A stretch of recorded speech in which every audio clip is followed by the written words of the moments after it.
Hello everyone, welcome to my presentation.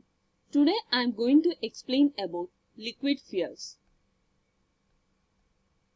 The outline of my presentation is definition of liquid fuel, properties of liquid fuel, classifications of liquid fuel, petroleum, distillation column, advantages and disadvantages of liquid fuel. In that definition of liquid fuel.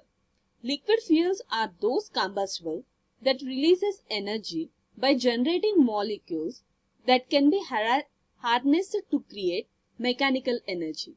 And this mechanical energy usually produces the kinetic energy. The liquids can take the shape of the container in which they are stored. Properties of liquid fuel. The following are the properties of liquid fuels. First one is density. The ratio of the fuel's mass to its volume at 15 degrees centigrade and the units of density is kg per meter cube, and it is useful for determining fuel quantity and quality. And next one is viscosity. Viscosity measures of a fuel internal resistance to flow. Most important characteristics for storage and uses. It decreases as the temperature increases. And the third property is flash point. Lowest temperature at which a fuel can be heated so that the vapor gives off flashes which can be open flame passes over it. The flash point of a furnace oil is 66 degrees centigrade. And next one is pour point. Lowest temperature at which the fuel will flow is called as pour point. Indication of temperature at which the fuel can be pumped. And next property is calorific value. Heated or energy produced is called as calorific value. Calorific value is broadly classified into two types: gross calorific value and net calorific value. Gross calorific value is used for vapor for condensed, and net calorific value is used for not only water for also for liquids. And next one is specific gravity. Ratio of weight of oil volume to weight of some water volume at a given temperature. And the specific gravity represents the volume to weight ratio. Hydrometer is used for the measurement of specific gravity. And next one is sulfur content. It depends on source of crude oil and less on the refining process. Furnace oil contains 2 to 4% of sulfur. Sulfuric acid causes corrosion. And the next property is ash content. Inorganic material in fuel. Typically, the ash content is 0.03 to 0.07%. Corrosion of burner tips and damage to materials or equipments at high temperatures. And next one is water residue.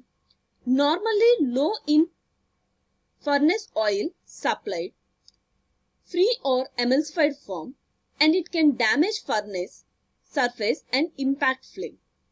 And next one is volatile matter.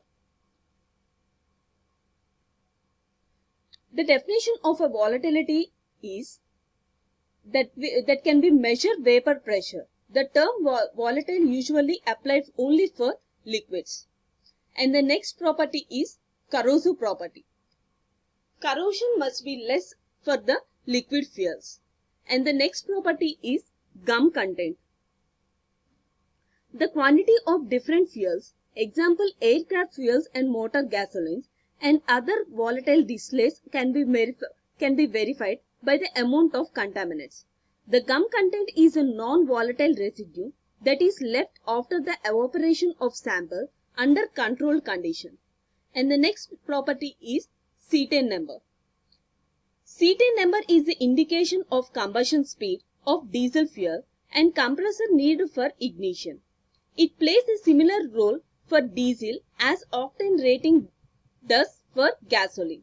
The cetane number is an important factor in determining the quantity of diesel fuel, but not only the one. Other measures the diesel fuel quantity include energy content, density, lubricity, coal fuel property and sulfur content.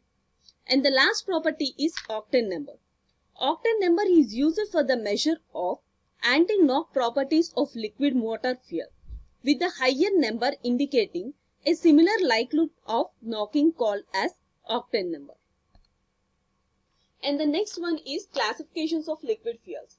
Liquid fuels are broadly classified into two types: primary fuel or natural fuels, secondary or prepared fuels. Example for natural fuel is petroleum. And the example for secondary or prepared fuel that are the derivatives of the petroleum are producer gas, coal gas, coke oven gas, blast furnace gas, carburetor gas and sewer gas. In that, we are going to discuss about the primary fuel, that is petroleum. The single largest source of liquid fuel is petroleum. Petroleum is derived from the Greek word petra means rock and oleum means oil, and it is known as rock oil or mineral oil. Petroleum is a viscous liquid containing of hydrocarbons, petroleum, and also a small contents of non-hydrominerals impurities that can be extracted from underground deposits at a depth of 500 to 1500 feet at various places.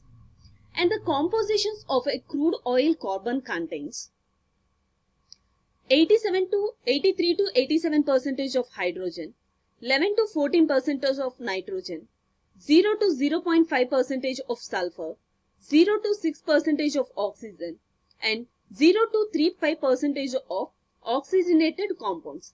Examples of the oxygenated compounds are phenols, fatty acids, ketones, and metallic elements like vanadium and nickel.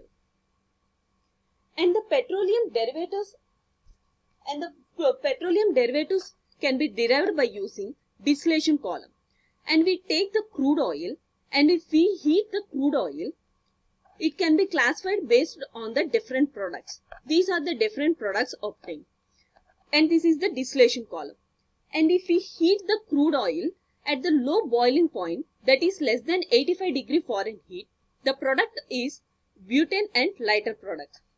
If the boiling point is 85 to 185 degree Fahrenheit, the product obtained is gasoline blending products. If the boiling point ranges from 185 to 300 degree Fahrenheit, the product obtained is naphtha. If the boiling point is 350 to 450 degree Fahrenheit, the product obtained is kerosene and jet fuel. If the boiling point ranges from 450 to 650 degree Fahrenheit, the product obtained is distillation oil. If the boiling point ranges from 650 to 1050 degree Fahrenheit, the product obtained is heavy gas oil. If the boiling point above 1050 degree Fahrenheit, the product obtained is residual fuel oil.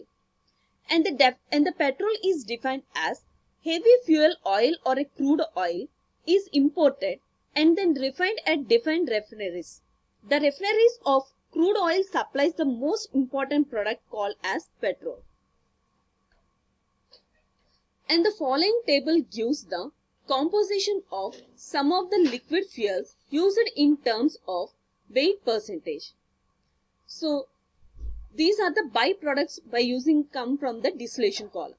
And if we take the petrol, the carbon content is 85 to 85.5% and the hydrogen is 14.4 and the sulfur content is 0.1 and there is no ash content in the petrol. And the second byproduct is benzene.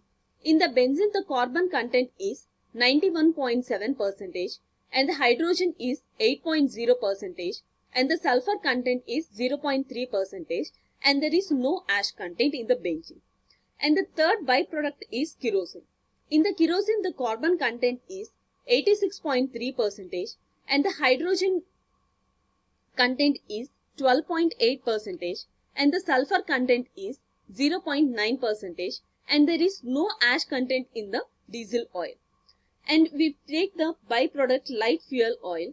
In that, the carbon percentage is 86.2%, hydrogen is 12.4, and the sulfur is 1.4%, and there is no ash content.